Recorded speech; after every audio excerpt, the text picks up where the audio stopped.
से इंपॉर्टेंट है, ऐसे नहीं कहीं से भी उठा के डाल दिए, ठीक है दोस्तों। तो वीडियो को सही तरीके से अच्छे तरीके से देखना।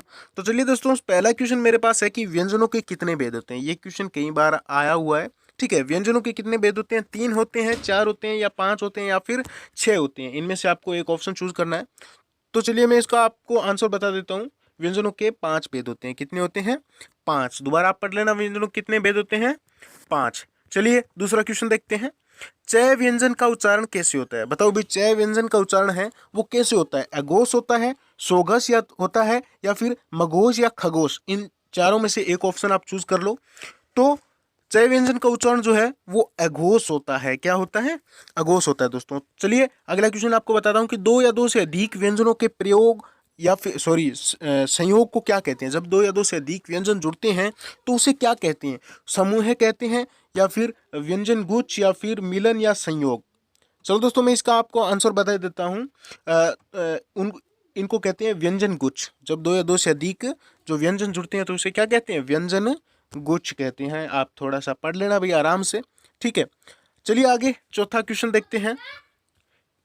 ये व्यंजन गुच्छ हो गया। आगे चौथा क्वेश्चन, हिंदी में कुल कितने व्यंजन होते हैं? बताओ भाई, 36 होते हैं, 33, 35, या 34? बताओ, ये तो पता होना चाहिए। हिंदी में व्यंजन की संख्या कितनी होती है? पता होगा आपको, बता दो फटाफट। वो होते हैं भाई 33। कितने होते हैं? 33 होते हैं। चलिए आगे पांचवा क्वेश्चन देखते हैं। तो ये है आपके 5 नंबर, दह व्यंजन का उच्चारण कैसे होता है? वही 4 ऑप्शन, अघोष, सोघस, मघोष, या खगोश। इन चारों में से आपको एक चूज करना है, देख लो। तो चलिए दोस्तों, मैं आपको बताता हूँ। दय व्यंजन का उच्चारण जो है वो सोघस होता है। क्या होता है? सोघस। चलिए दोस्तों, छठा क्वेश्चन देखते हैं। तो छठे क्वेश्चन में है, हिंदी वर्णमाला में कितने वर्ण होते हैं? ये तो आपको पता होगा कि हिंदी की जो वर्णमाला है उसमें कितने अक्षर होते हैं, या फिर वर्ण होते हैं। तो बताओ, 41, 42, 43, या फिर 44? इन चारों में से आप एक ऑप्शन चूज कर लो। चलो दोस्तों, इसका आंसर है 44। हिंदी वर्णमाला में वर्ण कितने होते हैं? वर्ण होते हैं आपके 44, मीन्स 44, ठीक है। चलिए आगे देखते हैं। 7 नंबर प्रश्न है, बोलने के भाव के अनुसार स्वर के होने वाले उतार चढ़ाव, आरोह है व अवरोह को क्या कहते हैं? जब हम बोलते हैं तो स्वर का क्या होता है? उतार चढ़ाव, कभी ऊपर कभी नीचे, समझ रहे हो ना? मतलब कि आवाज में, या फिर जो बोलने का भाव है उसमें क्या है? उतार चढ़ाव होते हैं। कभी आवाज भारी और कभी मतलब उस प्रकार से बोल रहा है, तो वो क्या होता है, या उसे क्या क्या कहते हैं? अनुतान कहते हैं, या फिर संगम, या महाप्राण, या फिर बलाघात? इनमें से आपको एक ऑप्शन चूज करना है। तो ये क्वेश्चन आप दोबारा पढ़ो दोस्तों। बोलने के भाव के अनुसार स्वर के होने वाले उतार चढ़ाव, आरोह अवरोह को क्या कहते हैं? सबसे महत्वपूर्ण है, तो उसे कहते हैं अनुतान। क्या कहते हैं? अनुतान। क्या कहते हैं भाई? अनुतान कहते हैं, याद रखना आप, ठीक है। ये मुझे काफी इंपॉर्टेंट लगा क्वेश्चन। तो चलो आगे, जिन स्वरों को बोलने में कम समय लगता है वो क्या होता है, या फिर क्या होते हैं? दीर्घ स्वर होते हैं, या प्लुत स्वर होते हैं, या फिर ह्रस्व स्वर होते हैं, या फिर सघोष स्वर होते हैं? बताओ भाई, जल्दी बताओ। जिन स्वरों को बोलने में कम समय लगता है वे होते हैं। बताना नहीं, आपको मन में सोच लेना है, ठीक है। बताओ, दीर्घ होता है, प्लुत होता है, या फिर ह्रस्व, या फिर सघोष? तो वो होते हैं ह्रस्व। मतलब कम समय लगता है ना, मतलब वो क्या हो गए? ह्रस्व मतलब कि छोटे स्वर। क्या हो गए? छोटे। और दीर्घ स्वरों में क्या है? जो बड़ी मात्रा वाले। आपको पता होगा इन चीजों का, ठीक है। आज तो इन क्वेश्चनों को आप पढ़ लो। चलो भाई आगे देखते हैं। 9वां क्वेश्चन, ओ के साथ स्वर है। आपको नीचे आंसर दिख गया होगा, तो सीधा सा देख लो। ओ है वो क्या है? दीर्घ स्वर है। इसको बोलने पर क्या है? क्या हो रहा है? बोलने पर मतलब हमें क्या है? छोटा है या फिर बड़ा है? बड़ा है ना वो, ठीक है। तो ये हो गया आपके दीर्घ स्वर। चलिए दोस्तों, अगला क्वेश्चन हम देखते हैं 10वां। घ व्यंजन का उच्चारण कैसे होता है भाई? बताओ। अल्प प्राण में महाप्राण, प्रयाग, या फिर प्रस्थान? ये 4 ऑप्शन आपके सामने हैं। इन 4 ऑप्शन में से आप एक चूज करो और उसका आंसर मैं आपको बताता हूं। तो चलिए दोस्तों, मैं इसका आंसर आपको बता देता हूं कि वो होता है महाप्राण। क्या होता है? महाप्राण, ठीक है। इसका आंसर हो गया महाप्राण। घ व्यंजन का उच्चारण है क्या है? महाप्राण। चलिए, यह व्यंजन कैसा है? यह जो व्यंजन है वो कैसा है? बताओ। स्पर्श है, या फिर अंतस्थ है, उसमें या संयुक्त है। देखो दोस्तों, ये जब हम बोलते हैं तो आपने पढ़ा होगा कि यह व्यंजन जो है वो किस में आता है, स्पर्श, अंतस्थ, उष्म या संयुक्त। चलिए मैं इसका आपको आंसर बता देता हूं। उसका आंसर है अंतस्थ। यह वर्ण जो है, यह व्यंजन वो है अंतस्थ। क्या है? अंतस्थ। चलिए, स्पर्श वर्ण कितने होते हैं बताओ भाई, स्पर्श वर्ण कितने होते हैं? 23, गलत हो गया, 23 या फिर 24 या फिर 25। 23, 24, 25 तीन ही है, इन्हीं में से आपको एक चूज करना है। बताओ स्पर्श वर्ण कितने होते हैं। चलिए मैं आपको बता देता हूँ, स्पर्श वर्ण जो है वो 25 होते हैं। कितने होते हैं? पूरे 25 होते हैं, पूरे 25। ठीक है, चलिए आगे चलते हैं। आगे हमारे पास है छ, क, थ, पे ध्वनियां हैं। ये ध्वनियां जो हैं छ, क, पे, छ, के, थे, फ, ये ध्वनियां हैं। क्या हैं? ये ध्वनियां हैं तो क्या हैं? ठीक है, तो ये ध्वनियां घोष हैं, अघोष हैं, या फिर प्रघोष हैं, या फिर खगोश हैं। देख लो भाई ये क्या होगी। ठीक है, तो चलिए ठीक है, ठीक है। चलिए आगे देखते हैं इसका आंसर। इसका आंसर है अघोष। छ, के, थे, फ, ये ध्वनियां क्या है? अघोष है। याद रखना, थोड़ा सा पढ़ लो भाई, ऐसे पढ़ने से फटाफट आपको याद नहीं होगा, तो आप भाई धीरे धीरे पढ़ लो।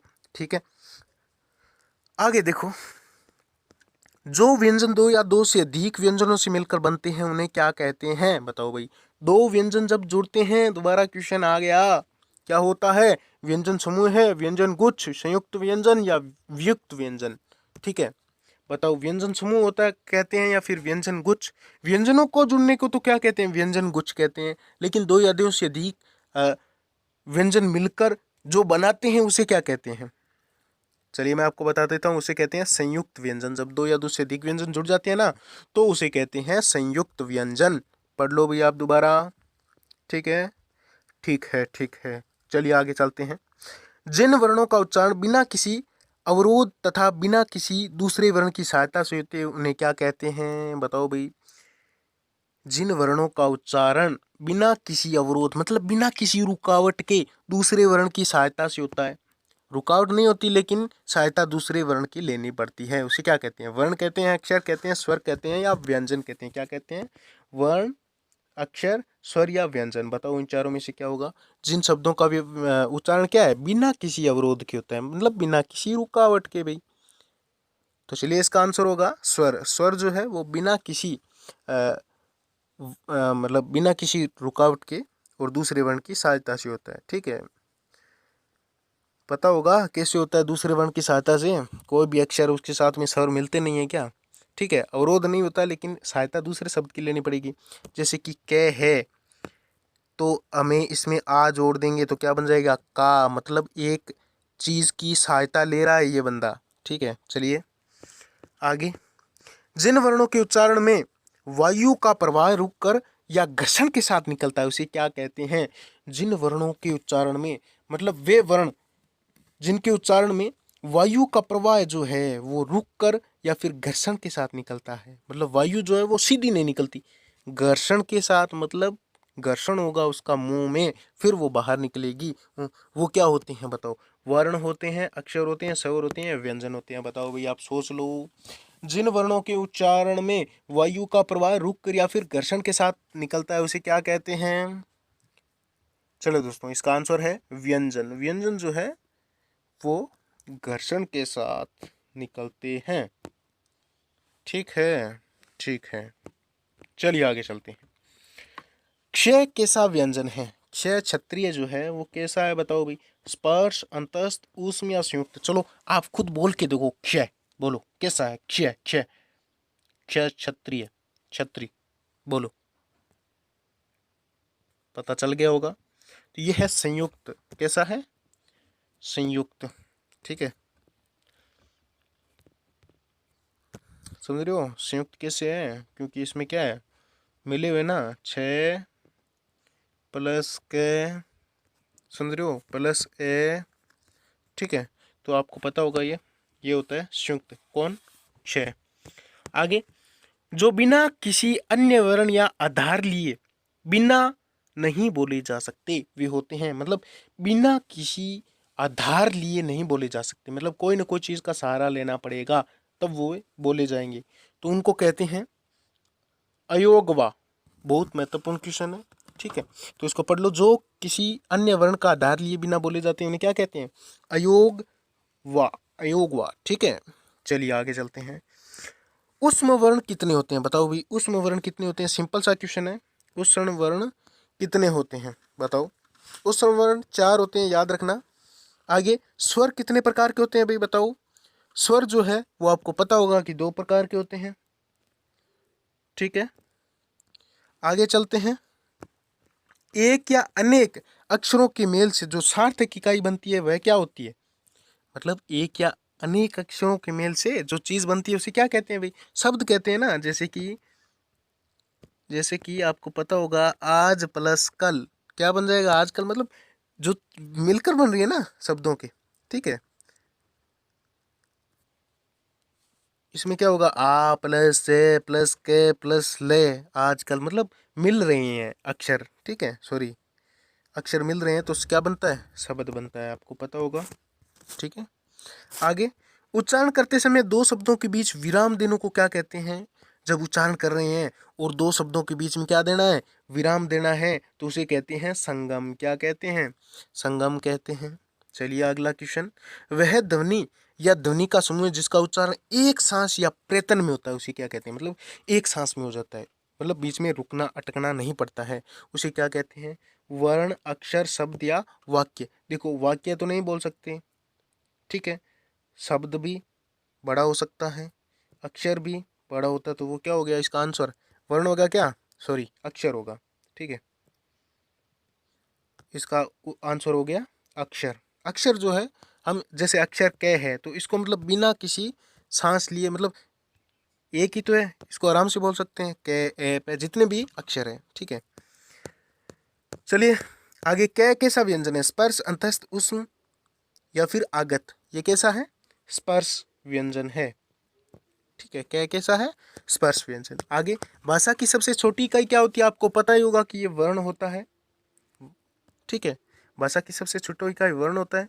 आगे ई कैसा वर्ण है? ई देखो बड़ी है ना, तो ये क्या हो गया? दीर्घ हो जाएगा, ठीक है, सिंपल सी बात है। ई ईख है, ये ई ईख, ठीक है, तो ई क्या हो जाएगी? दीर्घ, ठीक है। आगे वर्णों के उच्चारण होने वाले यत्न को क्या कहते हैं? ठीक है, क्या कहते हैं उसको? वर्णों के उच्चारण में होने वाले यत्न को क्या कहते हैं? परयत्न। क्या कहते हैं? ऐसा यत्न जो वर्णों के उच्चारण में होता है उसे कहते हैं परयत्न, ठीक है। चलिए, ट व्यंजन का उच्चारण है क्या है? महाप्राण, प्रयाग, अल्पप्राण या प्रस्थान? ये हो गया अल्पप्राण, ठीक है दोस्तों। आगे ऊ कैसा है भाई? ऊ छोटा है ना, तो ये छोटा मतलब कि ह्रस्व है, ठीक है, छोटा मतलब कि ह्रस्व। और दीर्घ क्या हो गया? मतलब कि बड़ा, ठीक है। लघु और उच्च, इनमें से छोटा है, मतलब ये वो क्या हो गया? ह्रस्व हो गया। आगे से कैसा व्यंजन है? से कैसा व्यंजन है भाई? से है उष्म व्यंजन। कैसा है? उष्म व्यंजन। दोस्तों ये थे सबसे इम्पोर्टेंट क्वेश्चन, ठीक है। अगर आपको आगे भी कुछ ऐसे क्वेश्चन और कुछ सही तरीके से एकदम बनाए हुए जो कि पीछे एग्जाम्स में आए हुए हैं वो क्वेश्चन चाहिए, तो आप मुझे कमेंट में ज़रूर बताना कि आप भाई नई एक क्लास और लेके आओ, जिसमें क्या हो, ऐसे नहीं कि हर कोई क्वेश्चन हो, उनमें क्या है इंपॉर्टेंट क्वेश्चन जो कि आए हुए हैं, वो हिंदी के क्वेश्चन या फिर कोई भी विषय के, आप मुझे कमेंट में बता देना। धन्यवाद, चैनल को सब्सक्राइब ज़रूर कर लेना, ठीक है, ठीक है।